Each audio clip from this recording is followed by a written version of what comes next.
writing's on the wall, brother. Your life is in your hand. It's up to you to see the writings on the wall. Writings on the wall, sister. Your life is in your hands. It's up to you to see the writings on the wall. Esqueci a letra do segundo verso. Oi, pessoal, antes de mais nada, curtições, likes, ajudando aí devagar e sempre a fazer o canal Larry Beatles subir nas paradas do YouTube. Mas tá bom. Pra mim o objetivo é bater um papo semanal com vocês, às vezes 2 vezes por semana, quem sabe, sobre os nossos queridos Beatles, para aliviar, né, as tensões do dia a dia aí, numa época tão triste, né, tão difícil. Ontem o Brasil bateu aí nos 100 mil mortos. Gente, eu nunca pensei que a gente fosse viver uma situação dessa. Isso é muito mais do que o número de guerras por aí, né? Guerra do Vietnã, Guerra do Paraguai, ataque à bomba no Iraque, enfim, é um horror. O mundo inteiro, claro, mas aqui no Brasil a situação tá lamentável, porque o pessoal parece que tá, né? Parece que não é nada, né? 100 mil mortos aí. Enfim, é uma horinha aqui pra gente falar de Beatles e aliviar um pouco das tensões, né?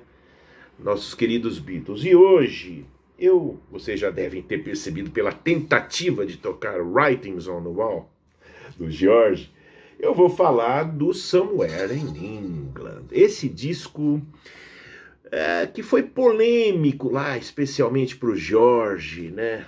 Em 1980, 81. Olha só, né? Essa aqui é a capa do que seria o disco original. A capa foi vetada pela Warner, né? Também, eu vou explicar por que também. E essa aqui foi a capa. Aqui, ó, o negócio tá híbrido hoje aqui, vinil e CD. Essa aqui foi a capa que acabou saindo oficialmente, que a Warner aprovou, né? E o que aconteceu, gente, com esse disco? O George tinha gravado o álbum de 79, que foi um álbum muito bem recebido pela crítica, né? O George ali dentro vamos dizer assim, do mercado fonográfico e dos rótulos musicais, o George havia gravado em 79 aquele ótimo disco, e ele resolveu ali, em meio à onda punk, new wave, que assolava o mundo positivamente naquele momento, ele resolveu fazer a música dele de uma forma assim bem pessoal, bem próxima do que ele era mesmo, de fato, né? Ele estava numa fase boa, estava contente, tinha acabado de nascer o filho dele, ele estava com um casamento legal lá com a Olivia, estava lá cuidando do jardim, da casa dele, né? Tinha passado aquele momento, aquela turbulência mais intensa ali, que acometeu o George até 1976, né? Ele teve hepatite, ele cheirava muito, ele bebia muito, enfim, ele estava numa fase clean. A música dele se refletiu nisso. Um soft rock melodioso, com predominância, claro, da segunda voz do George, que era o slide guitar, né? Ele, assim, no álbum de 79, ele fez letras assim mais leves, não ficou falando de Krishna, nem fazendo pregação religiosa. Ele falou de Fórmula 1, ele falou da relação dele com a Olivia, ele fez ali algumas músicas bem humoradas e tal, fez Blow Away, que era uma música lindíssima, né? Que é uma música assim iluminada, que ele fala, agora passaram os piores momentos, eu tô numa boa, etc e tal. Esse disco, Somewhere in England, ele começou a compor, na verdade, em 79, a gravar esporadicamente lá em Friar Park, no estúdio dele. Intensificou as gravações a partir de março de 1980 e foi gravando um disco assim com o mesmo viés do musical do disco de 79, mas as letras começaram de novo a falar de Krishna, ali, alguns assim achados filosóficos do Jorge, mas ainda assim não de maneira tão pegajosa e insistente como foi lá com Living in a Material World, por exemplo, né? Só que quando ele terminou esse disco, no final do ano, ele gravou o disco bem no ritmo dele, devagar, tal, pá. Ele entregou para Warner. E olha só que coincidência, exatamente no mesmo período em que o John Lennon estava também lá negociando com a distribuição do disco dele pela Warner, né? Era o selo Giffen, mas ia ser distribuído pela Warner, precisava da aprovação da Warner também, lógico. E, ou seja, o pessoal da Warner tinha 2 discos de 2 ex-Beatles na mão para aprovar e distribuir, né? O do John eles acharam legal, não, assim, não fizeram nenhum comentário, não mandaram regravar, nem implicaram com nada. O do George, sim. O do George, o Mo Austin, que por sinal era até amigo do George, né? Falou, não dá, né? Esse disco tá muito moroso, ele tá muito lento, ele não tem nenhum grande hit, ele não tem, assim, nada, nenhuma música que possa servir de, vamos dizer, daquela música que puxa o álbum, que toca na FM, que vai puxar o álbum, vai servir como um gancho legal de publicidade pro álbum, não tem. O Jorge ficou puto da vida, né? E ali pode-se dizer que começou a bronca dele, definitiva quase, com a indústria fonográfica, né? Uma birra que ele já tinha em relação a EMI Capital, EMI Capital, e passaria a ter com a Warner também. Enfim, azedaria muito a carreira dele em função dessa bronca. E o Jorge teve que fazer o quê? Ele voltou para o estúdio e gravou mais 3 faixas diferentes. Bom, esse primeiro álbum, claro, a versão dele saiu em discos piratas aí ao redor do mundo, né? Estados Unidos, Inglaterra, Europa, etc. Chegou aqui no Brasil também, tanto que eu tenho aqui um exemplar há muitos anos. O repertório era Tears of the World, Hong Kong Blues, por sinal, iniciava o álbum, Unconsciousness Rules, Save the World, Baltimore Oriole, Life Itself, Set Singing, Lay His Head, Writings on the Wall, essa música que eu tentei tocar, e Flying Hour. Olha, realmente, assim, é um disco que pode-se dizer um disco um pouco moroso mesmo. O Jorge estava compondo melodias assim um pouco mais sinuosas, com uma harmonização um pouco mais estranha, com algumas dissonâncias, com algumas mudanças assim interessantes na harmonia. Ele estava buscando fazer um trabalho mais depurado mesmo, um trabalho que realmente não tinha nada a ver com New Wave, muito menos com punk, não era a praia do Jorge.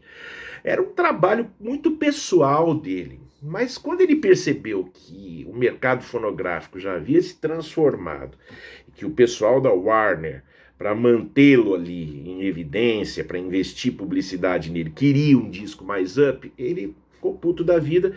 Ele foi para o estúdio, ali um pouco antes do John morrer, né?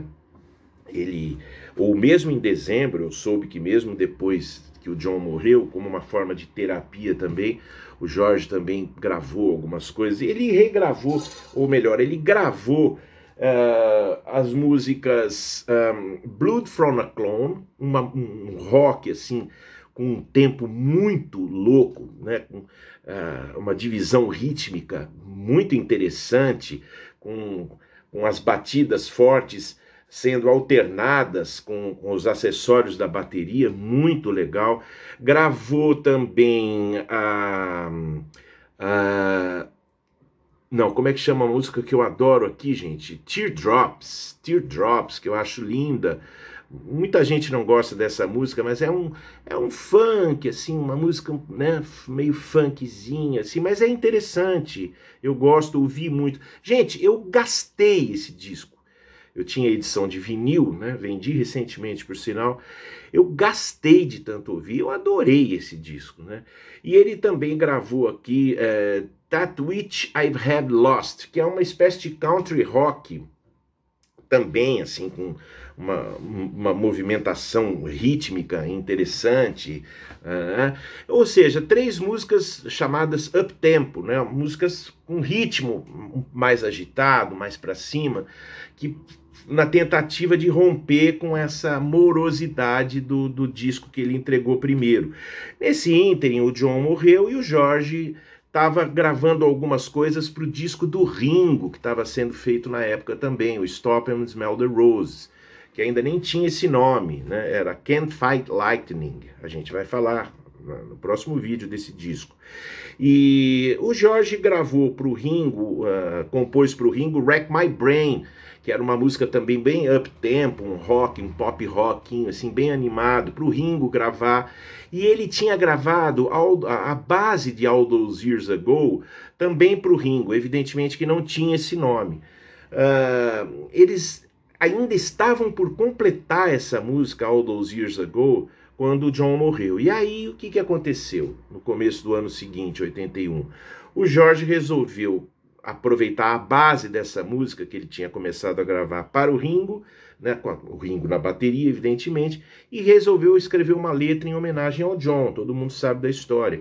E a base da música já estava pronta, ele regravou os vocais com a letra nova da música e chamou o Paul, a Linda e o Danny Lane para completarem os back vocais, ou seja, e me parece que teve ali também uma participação do George Martin. Eu não sei se foi na produção ou na engenharia de som. Claro, não deve ter sido na engenharia de som. Mas, enfim, uma tentativa de fazer uma homenagem ao John, juntando ali, né, os Beatles, ou o que podia representar os Beatles naquele momento, né? É uma música interessante, up-tempo também, né?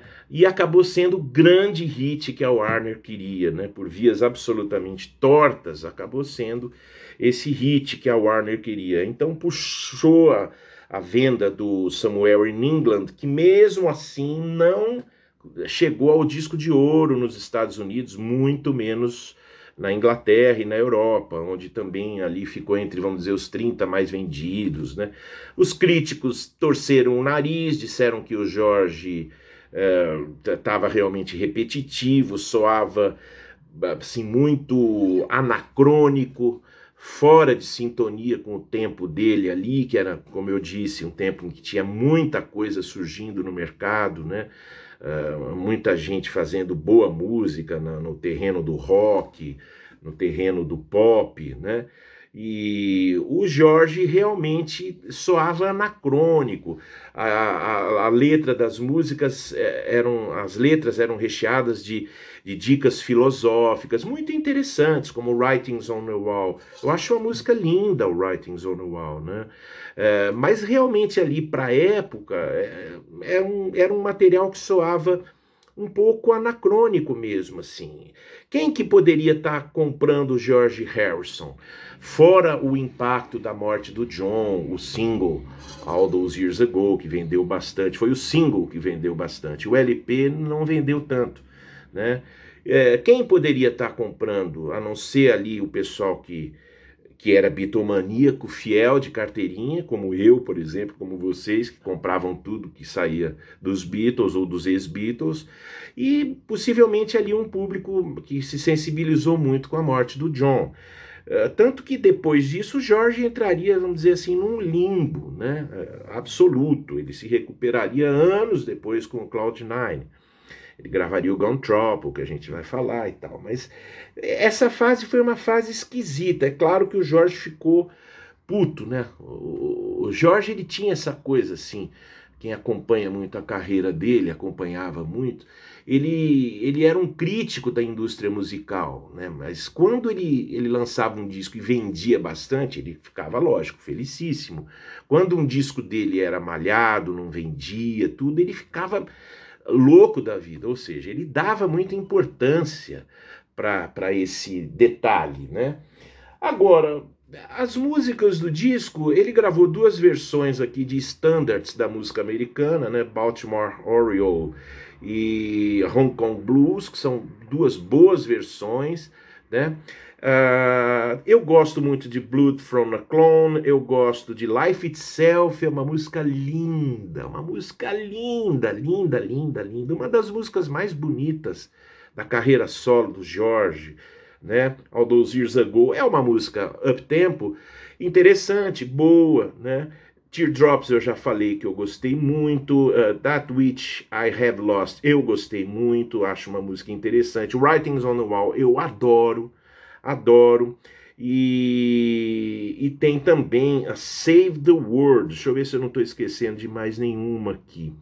Unconsciousness Rules é uma música bacana, nada demais, mas é uma música interessante. Eu acho meio antiquada mesmo, assim, meio anacrônica. A letra é muito careta também. Ele voltou a fazer ali aqueles mini sermões dele, né? Enfim, e tem Save the World, que é uma música que eu acho assim, bizarra. Aquele chorinho de nenê no fim. Eu acho bizarra. É a música ecológica do disco que ele fez ali, criticando a destruição do meio ambiente. Tá um tema super importante, pertinente, mas musicalmente falando, é uma música também assim, anacrônica. Eu tô com essa palavra hoje na boca, né? E esquisito. As músicas que ficaram de fora, The Flying Hour, eu acho bonita, acho uma melodia bonita. Sad Singing é uma música que tem uma harmonia diferente também, interessante, assim como Tears of the World, que é uma letra muito bonita também. Assim, o Jorge era um cara muito consciente, ele era um cara assim, claro que ele tinha lá os problemas dele, mas ele era um cara consciente dos problemas, das desigualdades do mundo, e naquela ocasião ele estava muito ligado no problema da ecologia, na fome da indústria, na fome do mercado imobiliário. Era um tema que, quando ele veio aqui para São Paulo, foi uma das coisas que ele notou, que São Paulo parecia uma cidade bem assim, sem planejamento urbano. Ele era ligado nessas coisas. E em algumas músicas dele você percebe aqui essa preocupação, né? Ou seja, é um disco, o formato final dele ficou melhor, eu acho, que o anterior, né? Ficou mais animado, mais pop um pouco, tal. Mas o Jorge, apesar disso, ele já estava realmente deixando de lado aquela preocupação em parecer um cara em sintonia com o mercado da música, com as modas, com, né, as tendências todas. Ele estava querendo fazer o som dele. Instrumentalmente é um disco carregado de sintetizadores, tem muito sintetizador, né? Tem ali excelentes músicos que participaram, né? Aquela turma de sempre, o Gary Wright, o Mick Moran, né? Neil Larsen, vários músicos ali bastante competentes tocando com ele, o Jim Keltner, né? Mas é um disco assim que tem, quando me vem à cabeça sonoramente, me vem o slide dele, claro, óbvio, e uma massa de sintetizadores atrás, e assim, uma espécie de rio sereno musical. Essa é a imagem sonora que me fica desse disco, sempre que eu o ouço. Aliás, vou fazê-lo agora. Pessoal, para todos os pais aí, feliz Dias dos Pais, muito Beatles para vocês. E fiquem em casa, né? A pandemia tá rolando aí muito. Eu agradeço a atenção de todos aqueles que chegaram até este momento aqui. E no próximo vídeo a gente vai falar do Ringão com o Stop and Smell the Rose. Valeu, gente!